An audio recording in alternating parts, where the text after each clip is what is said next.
this video, we are going to explain all things family therapy, what it is, how it works, and why it's essential, especially for teens and young adults, to overcome mental health or substance use challenges. Let's start with the definition of what family therapy actually is.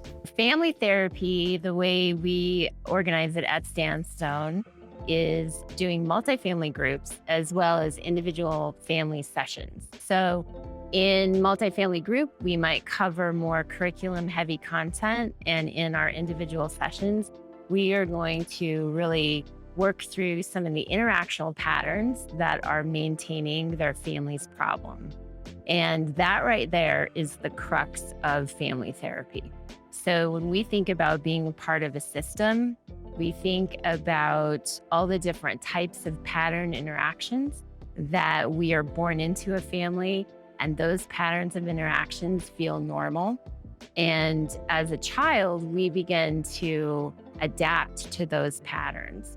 And sometimes those patterns are maladaptive. And so as we grow, we figure out we can't keep doing those same types of patterns anymore. And then a problem arises. And that problem is really constructed out of some of those maladaptive patterns. And so in family therapy, we're looking at those interactions that maintain that problem. And we want to try and break through that so that we can recreate a way to solve those issues, solve those problems, talk about things differently, and hopefully walk away with a better understanding of self and the other in the family system. There are some big misconceptions and myths around family therapy.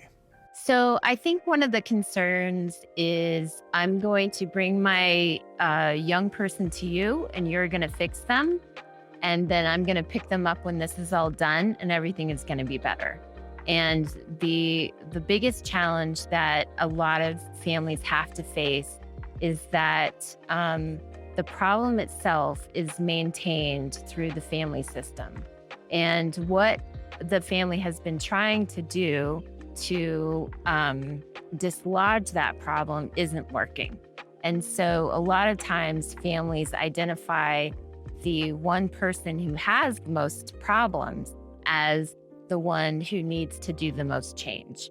And the truth is, in family therapy, everybody needs to change because we belong to that system. And as long as we are operating in that system, the one identified with the problems cannot be the only one changing. It needs to be the entire family changing.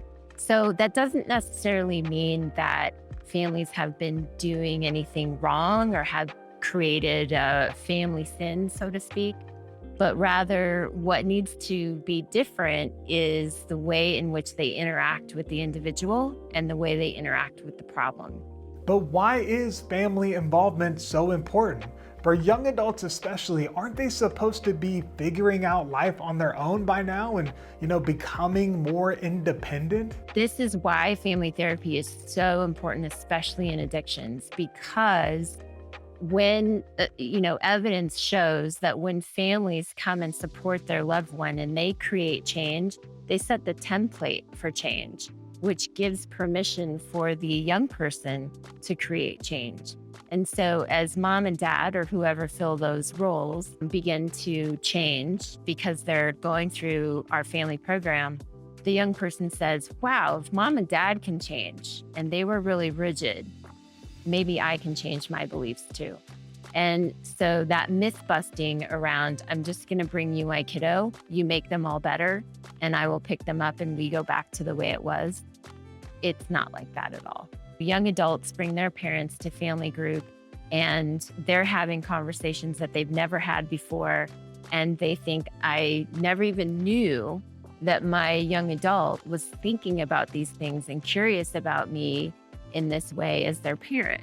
And so it opens up this incredible dialogue for parents and young adults to begin to have a new type of relationship.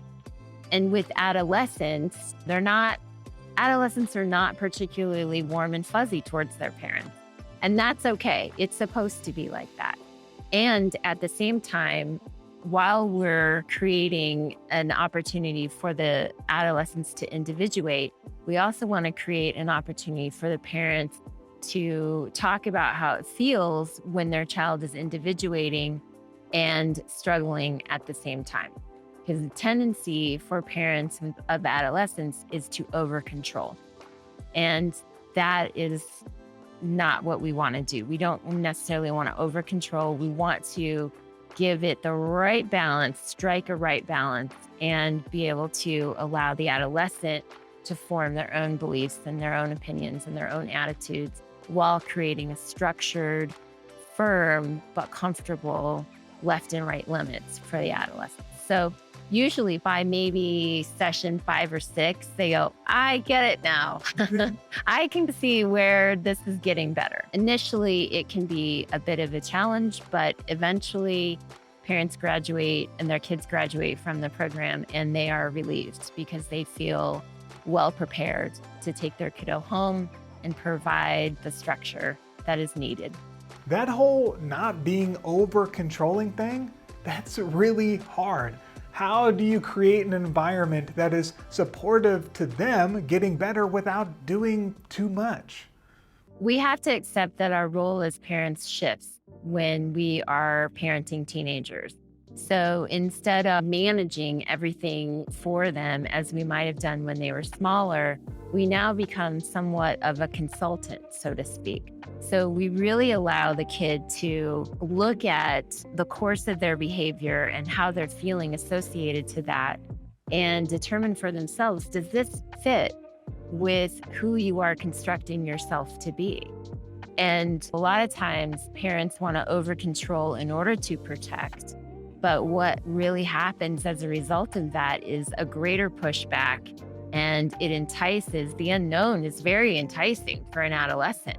And so let me go and poke over there a little bit because that's going to do exactly the opposite of what my parents want. And so parents are a particular really challenging threshold when they're parenting adolescents, because not only are they parenting a teen who is attempting to individuate, which we do want that. Otherwise, they'll live in our basement forever, and we don't want that.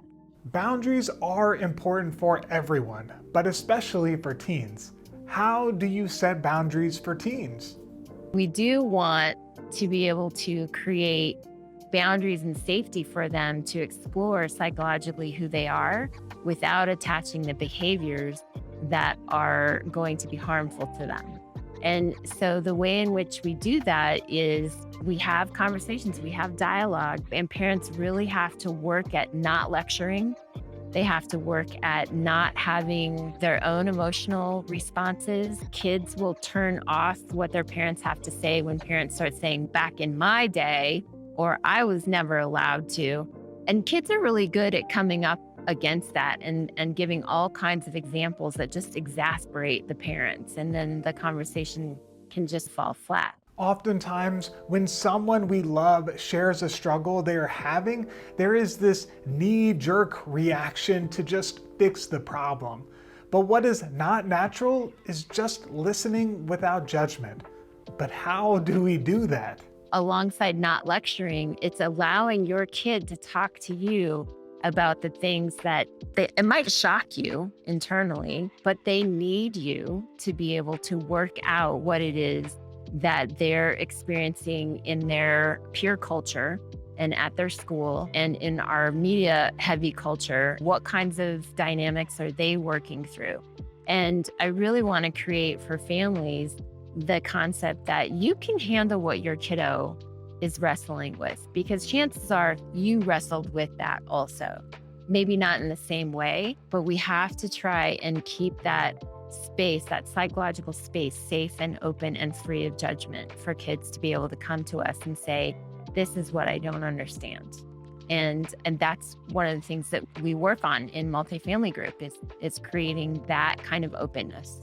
Can we talk about social media for a second? Most parents with teens or young adults look at it as a problem, something that just needs to be fixed. But there is a perspective that shows us that the things that we're seeking in social media aren't so different from the things that we've been looking for since the dawn of time. I'm talking about connection. I think it's important to say that it's my perception, my belief that regardless of how much our kids are in social media or how involved they might be in the activities and the goings on of social media, the one thing that remains constant is the need for family acceptance. And that will never change. This is how human beings, Homo sapiens, if you will, this is how we're hardwired for connection. And social media provides a pseudo connection, but it falls flat. And so parents can really be encouraged by the fact that if they're feeling as if the influence on the one side is so heavy and their influence is not as meaningful to their teen or their young adult, I would ask them to reevaluate that, because really how we learn about who we are is in connection to another. And so when we might get worked up about the things that we can't control in this world with social media or with a peer group or politics or what have you, there is a certain amount of, in my view, what's necessary to embrace uncertainty. And to embrace uncertainty is not a very popular idea. It's not a very popular concept. But in reality, uncertainty is a part of a changing system that is improving upon itself.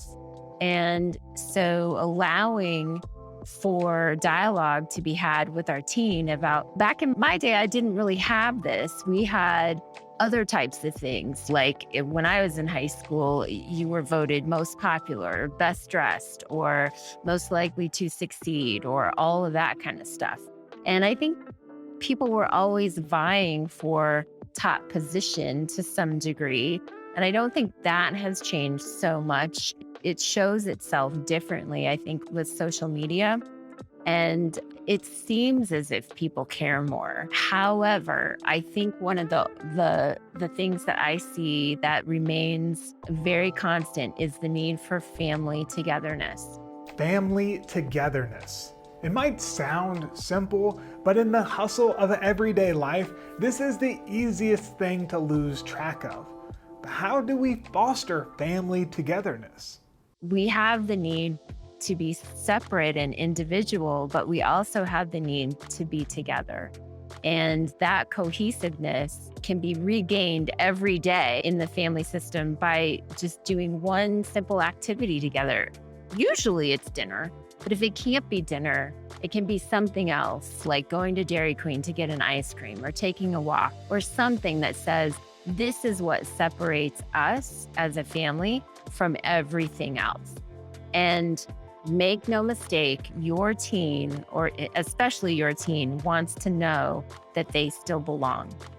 They might say they don't want to belong, or they might roll their eyes, but they do. They desperately do. And so if you're feeling as a parent concerned or worried that your relationship with your teen is in distress, that is a very common thing that all parents of teens feel at one point or another, if not the duration of adolescence. And so you're not alone. And I would just encourage people who are experiencing that, come get support, come get around other parents who are experiencing the same thing.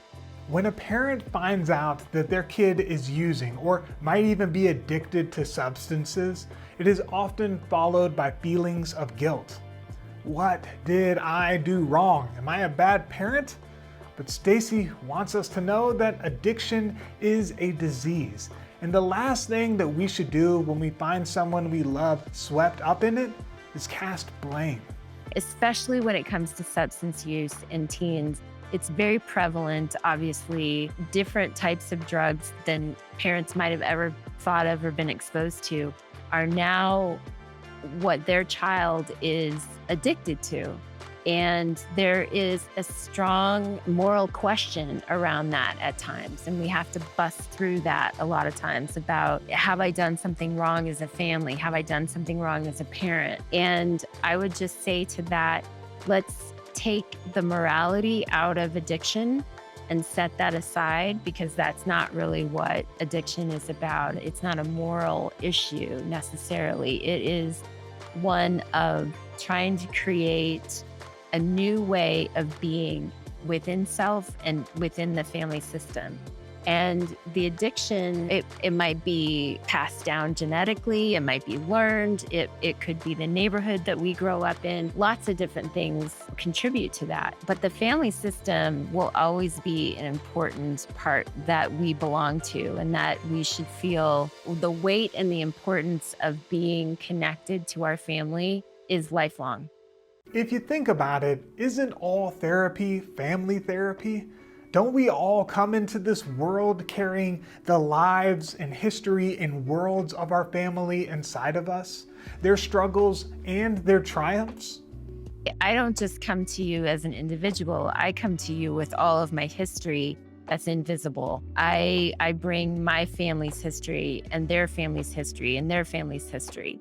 And you just accurately talked about systems in a way that we think we're connected to this one system, but yet there's so many rings associated to that. And systems in general is how we as human beings have managed to survive.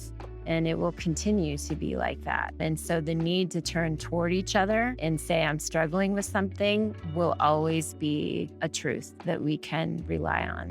And therefore, family therapy is paramount to creating healing, health, wellness, just feelings of love and acceptance in general. If you want to learn more about treatment options for you, your teen, or young adult, then go to sandstonecare.com or give us a call using the number below. We'll get to know you and your specific situation and connect you with the care that you need, even if it's not with us. Change is possible, and Sandstone Care is here to help.